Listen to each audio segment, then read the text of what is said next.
Good afternoon. Welcome from very hot and muggy San Antonio. Today, we're going to look at a special program. It's called the Road Home Program. First, before we get started, this is a presentation from the San Antonio Coalition of Veterans and Families. Our mission, the immediate assistance for homeless veterans. Please feel free to hit the like button, subscribe to our channel. We're fortunate today to have a guest speaker, Matthias Carter, the Veterans Outreach Program for Road Home Program. I've had the pleasure of hearing him present. Some quick things. The Road Home Program is dedicated to mental health and wellness of veterans, service members, members of the National Guard, reservist families at no cost and regardless of discharge status. Okay, and Dias is going to go over all this. These are some of the highlights of their program. Again, we're going to get a further explanation of that. I have contact information. I will also put more information in the description of this podcast. So having said all of that, Matthias, good afternoon, and thank you for presenting today. Of course. Thank you, Bob, for having me on here. I really appreciate it. Okay, the obvious question. You're a veteran.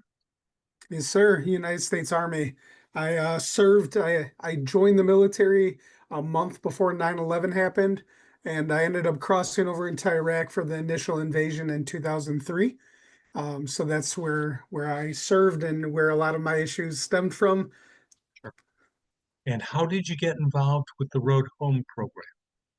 Well, actually, it took my story is very similar to a lot of the people that have gone through our program. I struggled for a while, and then finally, when I was able to reach out for help, unfortunately, the help wasn't fast enough.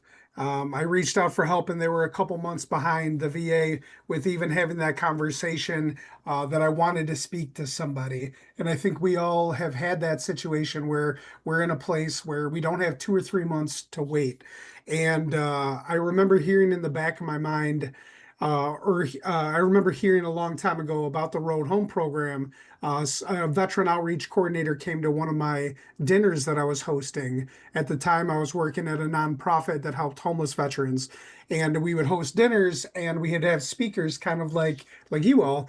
And a speaker came from Road Home, and it wasn't until years later when I needed it when I accessed that part, and I called up that outreach coordinator and asked, like, I need help. Can you help me? And they sent me to the intake team, and I was able to get help myself, and they saved my life. So as soon as I had the opportunity to jump on board and to be an outreach coordinator, I did so. So that was my first touch with Road Home, was actually getting help here. Wonderful. What a wonderful story. Road Home had some really novel things that they do, and I'll let you talk about that. But when I heard you present, I was like, really?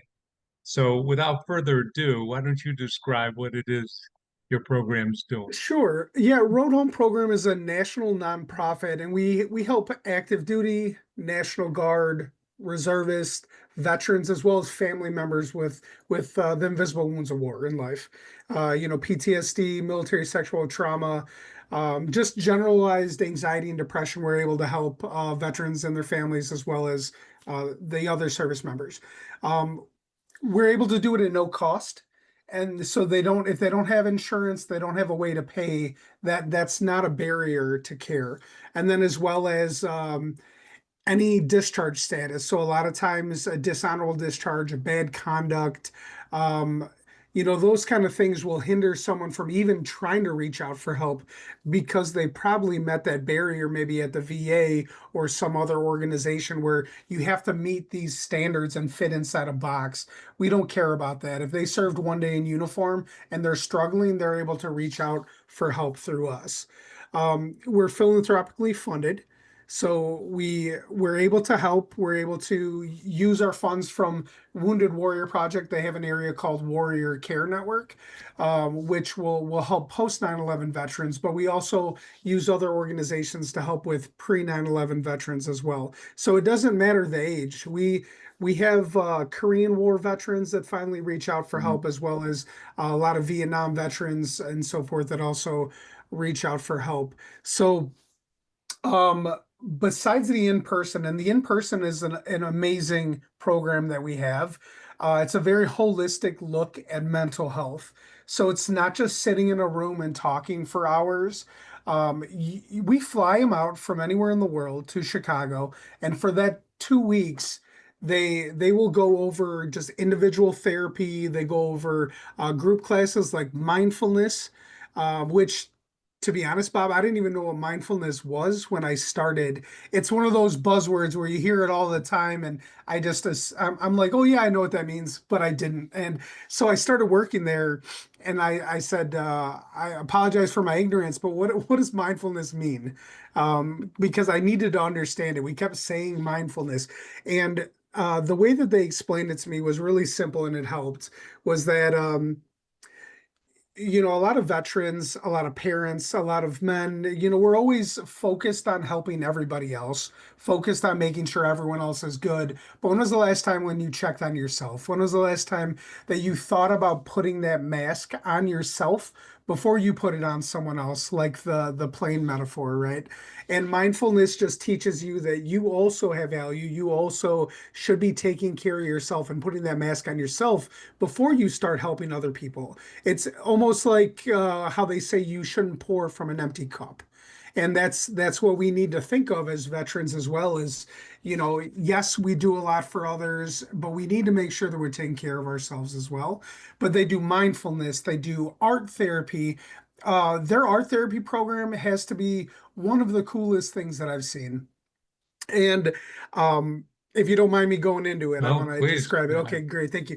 Um, when I first got a job there, I lost my bearings in this room. It was weird, and I'm sure a lot of the listeners will relate to this, but sometimes when you're going through something and you're in the dark, it's easy to feel like you're a lonely island. You're the only person that feels that way at that time, and nobody can understand what you're going through. And that's how I felt. So I got out of the military. Most of my friends are not military, or at least at the time. Now I surround myself with people like us.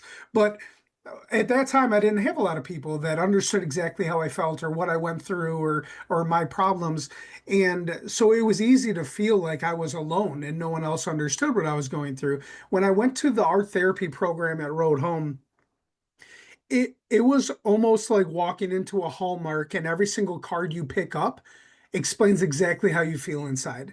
And that was the first time in years that I felt heard without even talking. I just felt heard. I felt like, wow, I'm not alone. And to have that is so impactful. What they do is they get a plaster mask, and on the outside, they want the veteran or whomever is going through the program, family member, veteran, to depict how they think society sees them. And on the inside, how do you see yourself? That's so impactful. And just to see how people think that others look at them and how they're strong, how, you're a veteran, you're a tough person, you're a superhero, or however. In the inside, it's like, we're going through a lot that people don't see. And that was very impactful to me. So hats off to our art therapy program. And I think over the years, they've seen the value in just expressing this to the civilian community, that we give people the opportunity when they go through a program to keep the masks, to throw them away, you bury them, whatever you need to do that's cathartic for your path. But what a lot of the men and women that go through our program do is they donate it back to us, and they write up a little snippet of what they were thinking when they were going through it. And so this is my mask, if you don't mind. I have it on my desk. I really don't share this with others, but But I just figure we're talking about it. But Yeah. this is so on the outside, it was supposed to be me smiling and being in a good mood, always being in a good mood. But really, like, behind the mask, behind the surface that started to crack, is how I actually felt.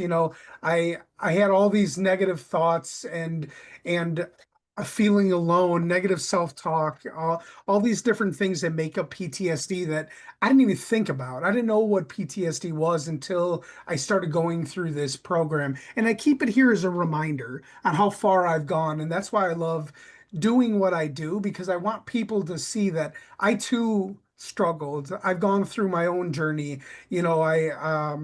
When I share my story, I try to share a little bit about what I went through, and then my journey is the most, like, the most impactful part to me is like when I found road home. What happened then? Because there's a beauty in people like myself, like you, like Doc, everyone that I've met in since I've been working in this type of field, that use their own pain, their own experiences and things to help others so they don't have to feel that way. And it means so much to me. But going back to the program, so we do individual therapy, we do mindfulness, we do art therapy, we do acupuncture, which is they do it around the ear, that helps with trauma.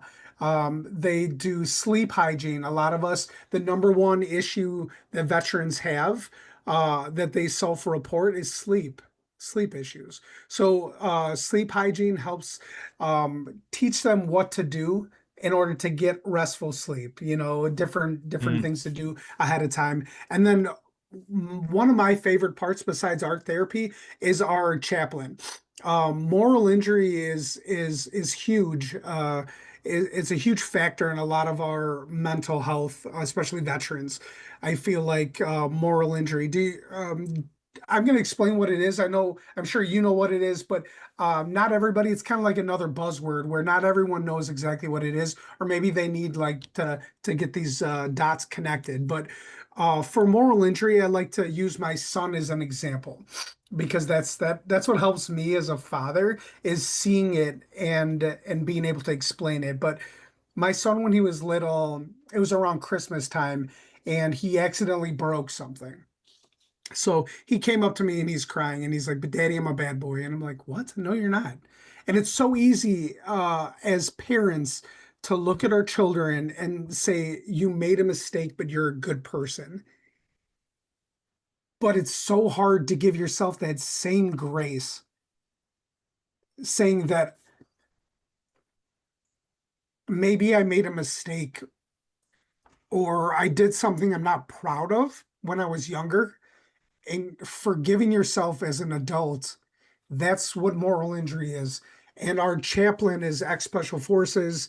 He's an amazing man, and he really helps with that repair of the soul. So we're doing this very holistically, because what they found was, like, obviously not everyone learns different. Everyone also heals different. They need different things to heal. And so our in-person program is absolutely amazing, because we do this in 10 days. Essentially, we do it in 2 weeks. They fly in on a Sunday, they leave that following Friday at like noon, and they stay in a place called the guest house, which they have their own living room, bedroom, kitchen, everything they need, all the creature comforts. And we take care of the food, the flight, the housing. They don't have to have a dime in their pocket to come get help. We cover absolutely everything. So that's just one of the things that I wanted to cover. Um, the other one is our virtual program. So do you have any questions about the in-person before I jump into the virtual?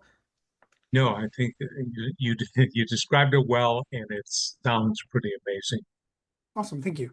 Our virtual program. So what we found was, a couple years ago, we started about 3 years ago. We started doing some virtual programming, and Road Home program is an academic medical facility where we're always at the top of trying new things, and then over time seeing if it's something that they're going to implement, different things like that. So when we first started 11 years ago, it was a 3-week program, And then over time, they piloted a 2 week program and saw the same results. And so now we're doing virtual programming. And what the virtual program is in 43 out of 50 states that are part of something called SIPACT, which allows our clinicians to help across state lines. Texas, the great state of Texas, is definitely one of those 43. So let's say someone in Texas doesn't have the bandwidth to come up to Chicago for 2 weeks. They were like, all right, I'm ready to get help, but let's say it's winter and they're like, I'm not coming up to Chicago where it's negative 20 degrees and you can feel it in your bones. I'll stay in Texas. Well, we could do it virtually. So we can get someone in, and in 5 days, in 1 week, we can give them about 4 to 6 months of mental health help, which is amazing. And that's what I'm trying to, when I talk to people, I try to explain to them, like, it took me 19 years to get help. And that's a drop in the bucket for a lot of us. There are many, many men and women that I'm involved with through the VFW and through other social organizations that it's been 30 plus years since they talked to anybody, if ever, that of what they've gone through. And it's like, all right, I understand that it's hard to talk to people. I do. It's extremely difficult to talk to others about what you went through. But what's 5 days? You've been struggling for 20 years. Give it 5 days. In 5 days, it could change your life. And Bob, to be honest, before I got help, I was at that point where I was like, okay, this is my life. I'm never going to be truly happy. It's kind of like the just the motions. I'm just going through motions in life. It wasn't until I got help here where I actually understand that I deserve to be happy, that others deserve to be happy. You get your life back, which is amazing. I'm a more present father. I'm a better like spouse. Um, I like myself again, which is huge because for many years I didn't, and that's a tough thing to say out loud. How does a person get started with this program? How does a person, they hear this, they see the contact, what's the kind of procedural stuff that gets, or they Sure. hear you speaking at a presentation locally? So once someone's ready, so there's two ways to do an intake. And so one would be the number that you have on your slide, the 312-942-8387, or 312-942-VETS. So that would be the first one. And our intake team, if they are available, they'll answer the phone right then, and then they will start the process. If they're not, which we are busy, which is a good and bad thing, right? It's a good thing that people find us, but you know, so they might have to leave a message, but within a couple of business days, someone will respond to them, call them, and they start the process. Um, there will be at least one or two phone calls to do the intake. There are a lot of different factors that come into play. We have two different cohorts that go on. One is a combat cohort, and then the other one is military sexual trauma. Huh? So if they fall within one of those two, if they served in combat or they had military sexual trauma, then it would really depend on when the cohorts, because they run back to back. So combat and then MST, etc. So some of the waiting time might be to find the right cohort for them. And then also, if they do want to supply any sort of medical records, anything like that, working with them in order to get the records and so forth. That would be one way to do it. The other is our website, so roadhomeprogram.org. If they go there to the website, the first thing is learn more or contact. I think it says learn more or get care. If they click on the get care, they kind of do the first step of intake on their own, and then someone will be in contact with them shortly afterward. So that would be the first step, would be that. If they wanted to come in person, it's a little more of a wait than if it was virtual, but the care is the same. You have most of our clinicians are either veterans themselves still serving in the National Guard Reserves, or they have family members. So everyone's connected military wise. Um, a person goes through your program, it's successful in that they've learned, they've experienced something that's maybe changes their lives, and then what? What what happens after that? So Uh, one thing that we started saying was our program is a place where we get people better faster so they stay better longer. But it's not an and all be all, right? We get them to a better place and then we make sure with their discharge, when they get discharged, they have their next appointment already set up. Now that next appointment might be with their VA provider. If they don't, a lot of veterans don't like the VA, or sometimes depending on how far of a reach this podcast is, somebody that might be listening to that might be in a state not like Texas, not like Illinois, that their VAs are not the greatest. And if they choose not to work with the VA, we work with Headstrong, we work with Centerstone, we work with other organizations that could still help so that that next appointment is set up and they still wouldn't have to pay out of pocket. so it's a warm handoff, uh, and it's a long-term commitment uh, to be involved with counseling, whatever, to keep you in that good place. Correct. Yeah, it's we make sure that the next steps are there for them, and this isn't a one-time only situation. If someone ever needs help again, they're more than welcome to come back. We're part of Warrior Care Network. Now, Warrior Care Network is the mental health arm of Wounded Warrior Project. So there are four academic medical facilities that are part of the Warrior Care Network. There's us, Road Home at Rush University Medical Center in Chicago. There's one in Atlanta with called Emory. They're part of Emory. There's one in LA connected to UCLA called Operation Mend. And there's one in Boston, which was the originator, the first one, is home base through Mass General. So these organizations are absolutely amazing. They all have different things that they're really, really good at. Like our MST program is the best in the nation. Um, but if somebody needs help, they can go to us, they can go to one of our sister programs. We're always there to make sure that they're connected. And if they ever need help going forward, they could do that. One other thing that you mentioned is once they get help, what then, right? And the reason I came down to San Antonio was because two of the members that go to your meetings went through my program. And I started something called the alum program, and everything connected to the military has to have an acronym. So it's Ambassadors Leading with Unity and Mission is alum. And so we have right around 30 members now in 12 different states of people that have gone through our program. It's either changed their life, helped their marriage, made them more present as a father, mother, what have you, and they want to give back. So we started this program in order for them to help, because no matter how hard I work and my colleagues work as outreach coordinators, over a third of the people that go through our program are all from word of mouth.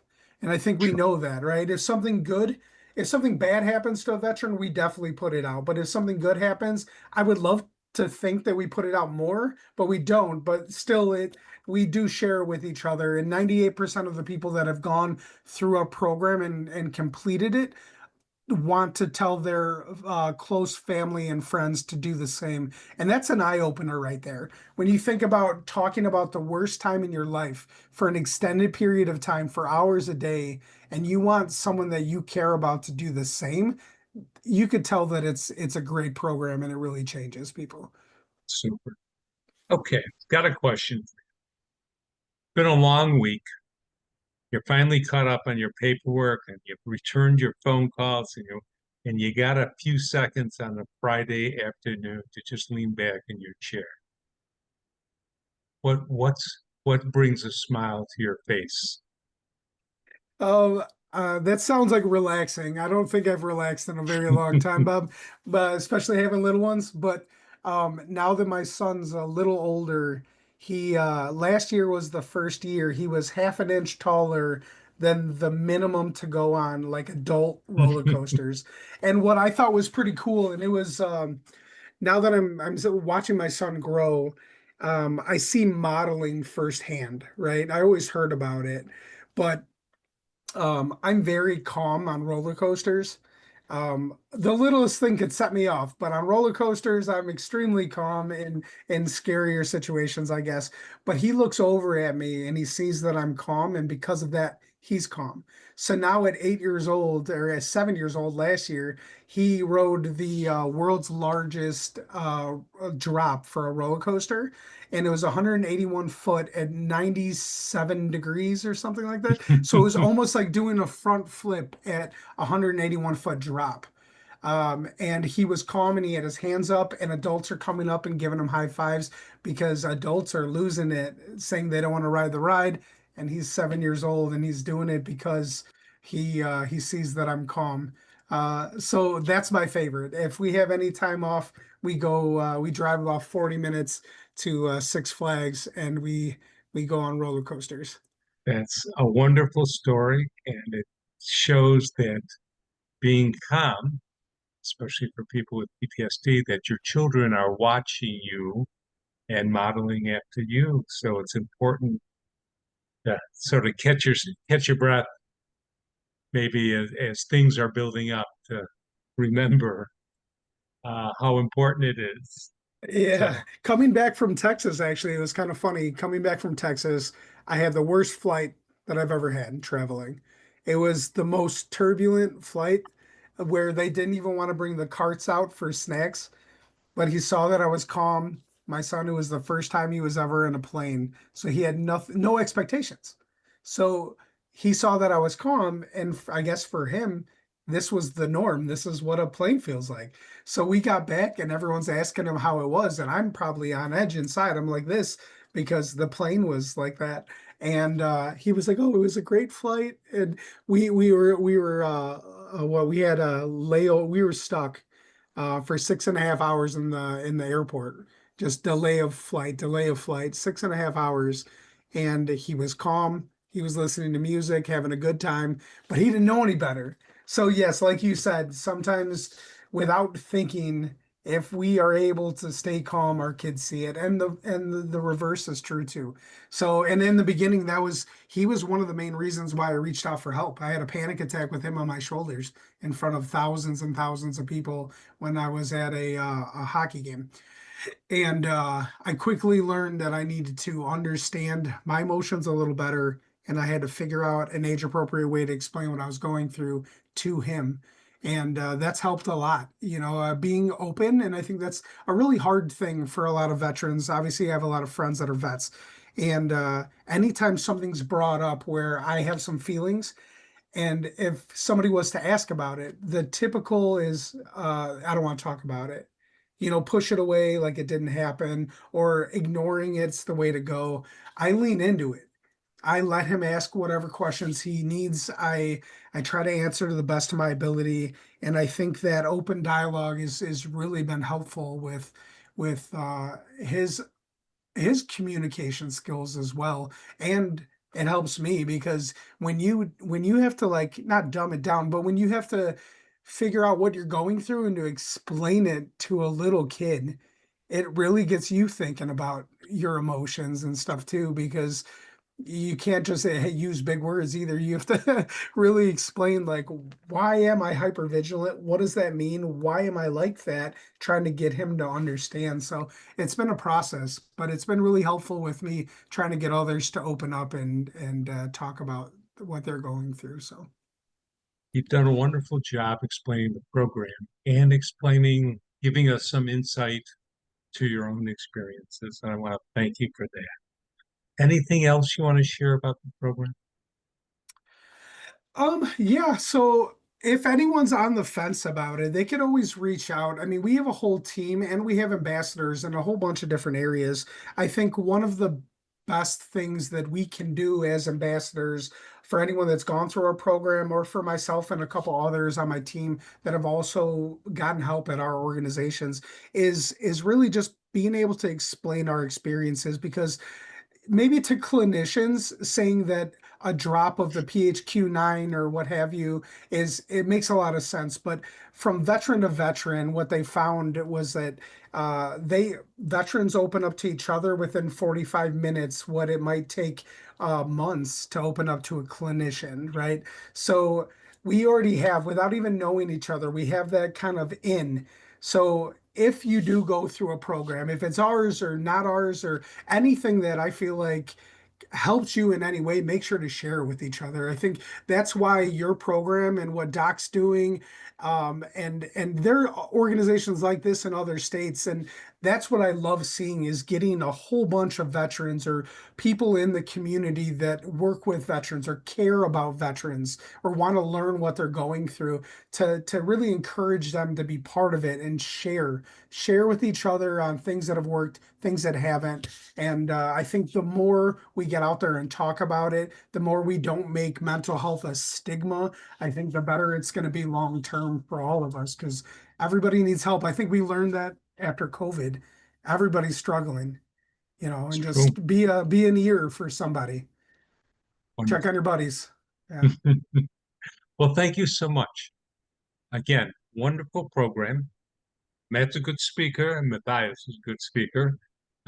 His son is very calm. I can attest to that because he came with him and very well behaved for sitting through our presentations. So wonderful. Again, thank you. At that, I'm going to sign off.